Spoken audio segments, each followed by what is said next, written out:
अभी तो इस बाज की असली उड़ान बाकी है। अभी तो इस बाज की असली उड़ान बाकी है। अभी तो इस परिंदे का इम्तिहान बाकी है। अभी अभी लांघा है मैंने समुंदरों को। अभी अभी लांघा है मैंने समुंदरों को। अभी तो पूरा आसमान बाकी है। बहुत सुंदर पंक्तियाँ आज मैंने पढ़ी, तो मैंने सोचा आपके साथ साझा करती हूँ।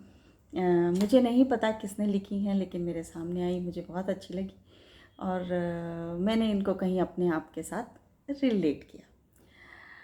तो मैं शेफाली आपका स्वागत करती हूँ अपने यूट्यूब चैनल शुभारंभ में।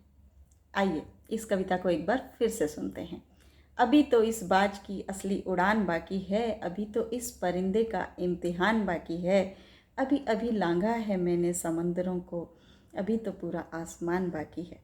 कितनी सुंदर कविताएं हैं कि जीवन जो है वो निरंतर चलता रहता है और इसका मज़ा तभी है कि जब हम चलते हुए जीवन के साथ चलते चलें। अगर हम ठहर जाएंगे, रुक जाएंगे, तो जीवन की सुंदरता खराब हो जाएगी। ये कविता मुझे एक प्रेरणा दी कि आज मैं आपसे बात करूं, क्योंकि मैं अक्सर महिलाओं को सुनती हूँ या खुद मैं भी सोचती थी कुछ समय पहले तक कि ठीक है, अब तो 40 के हो गए, 45 के हो गए, अब क्या है लाइफ में। लेकिन नहीं, अगर हम अपना दृष्टिकोण बदल दें तो बहुत कुछ है लाइफ में।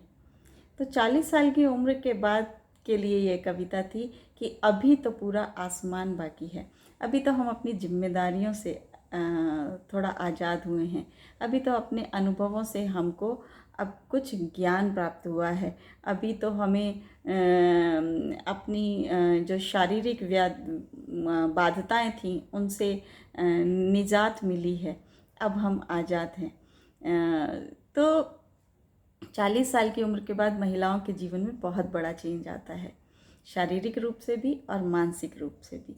तो सबसे बड़ी बात ये होती है कि हम इसको एक्सेप्ट करें और आगे बढ़ें, क्योंकि अभी तो पूरा आसमान बाकी है। अभी तो ज़िंदगी का असली मज़ा शुरू हुआ है, क्योंकि अब आप कई तरह से सिक्योर हैं। आप सिक्योर हैं, आप फाइनेंशियली थोड़े से सिक्योर हैं, आपको आपके सर के ऊपर एक छत है, आपका परिवार है, आपको इन सब चीज़ों की चिंता करने की ज़रूरत नहीं है। बच्चे बड़े हो गए। अब बात आती कि अब हम अपना ध्यान रखें, अब अपने आसमान में से एक मुट्ठी आसमान अपने लिए भी चुन लें। अब इस एक मुट्ठी आसमान में क्या हो, बात है ये कि अब इस एक मुट्ठी आसमान को पाने के लिए मैं क्या करूं। तो मैं क्या करूं, तो सबसे पहली बात यह है कि मैं थोड़े से अपने अंदर चेंज लाऊं, छोटे छोटे small changes in my routine, in my health, in my wealth, everything. Like हम स्टार्ट करते हैं हेल्थ से। तो हेल्थ से स्टार्ट करने के लिए क्योंकि आसमान की उड़ान भरनी है तो ताकत तो चाहिए। ताकत चाहिए तो योगा कीजिए, एक्सरसाइज कीजिए। आप भी कहेंगे कि मैं हर वक्त एक्सरसाइज करने के लिए बोलती हूँ, क्योंकि यही एक चीज़ है जो आपको शारीरिक रूप से स्वस्थ बनाती है। योगा करिए, एक्सरसाइज करिए, खाने में नमक और चीनी का प्रयोग कम करिए और देखिए चेंज। फिर चेंज करिए अपने एटीट्यूड में। अब आप स्वावलंबी बनने की तरफ कदम बढ़ाइए। कुछ ऐसा काम करिए कि जिससे आप आर्थिक रूप से स्वावलंबी हो जाएं, क्योंकि सामाजिक रूप से स्वावलंबी तो आप 40-45 की होते होते बन ही जाती है। आपके अंदर वो कॉन्फिडेंस आ ही जाता है। अब आप आर्थिक रूप से स्वावलंबी होने की तरफ अग्रसर होइए और जो भी कुछ आप कर सकती हैं वो करिए। दूसरा, अपने लिए खड़ा होना सीखिए। अपने लिए खड़ा होना सीखने का मतलब ये नहीं कि तलवार लेके खड़े होने को बोल रही हूँ। बात यह है कि अपनी मानसिक स्थिति का ध्यान रखिए। आप जो चाहती हैं वो करिए, आप जो चाहती हैं वो बोलिए। जो इच्छाएं, आकांक्षाएं आपके अंदर दबी हुई हैं उनके बारे में बात कीजिए। अपने परिवार में बात कीजिए, अपने दोस्तों में बात कीजिए, खुद से बात कीजिए और उनको एक्चुअल में परफॉर्म करने की कोशिश कीजिए। ठीक है। इसके अलावा केयर फ्री हो जाइए। थोड़ा सा केयर फ्री होना बहुत अच्छा होता है। जैसे मैंने अपने पिछले वीडियो में आपको कहा था कि विचार शून्य होना अच्छा होता है, अब मैं आपको कह रही हूँ थोड़ा सा केयरफुली और थोड़ा सा सेल्फिश होना अच्छा होता है। अपने लिए थोड़ा सा सेल्फिश होइए, अपने लिए वक्त निकालिए, क्योंकि आपका शरीर ही आपके साथ अंत तक जाने वाला है। और शरीर केवल हार्ड मांस का पुतला नहीं, इसके अंदर आत्मा भी है। अपने शरीर और आत्मा को खुश रखिए, अपने लिए वक्त निकालिए। जो काम आपको करने में खुशी हो वो काम आप करिए।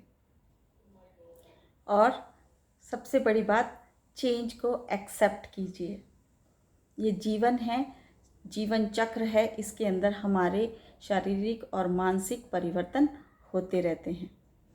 शारीरिक परिवर्तन में हम रजोनिवृत्ति को प्राप्त करते हैं, हमारे हार्मोन्स ऊपर नीचे होते हैं, एक टर्बुलेंस आती है लाइफ में, उसको स्वीकार करिए, खुशी खुशी स्वीकार करिए कि ठीक है, अब आप उस तरह स्वच्छंद हैं जैसे एक छोटी बच्ची होती है।